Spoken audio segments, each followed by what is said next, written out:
হে গাইছ, খবৰটো সকলোৰে বেয়া। কি হেৰুৱাইছোঁ কি সকলোৱে বুজি পাইছে।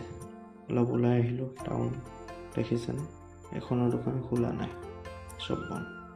গতিকে এখন ফটো প্ৰস্তুতৰ বাবে ওলাই আহিলোঁ। আহোঁ যে দোকান এখনত যিহেতু তালুকদাৰ প্ৰিণ্টাৰ্ছত এখন ফটো জুবিনদাৰ ফ্ৰী দিছে, গতিকে ফ্ৰেমখন লগাই ল'লোঁ শ্ৰদ্ধাঞ্জলিৰ বাবে।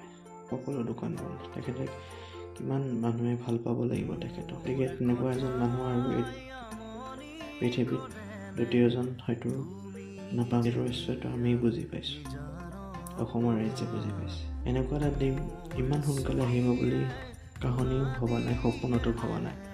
হয়তো সকলো অসমবাসীয়ে ইমান সোনকালে এনেকুৱা এটা দিন চাব লাগিব বুলি ভবা নাই। সকলোতে জুবিনদাৰ ফটো, শ্ৰদ্ধাঞ্জলি।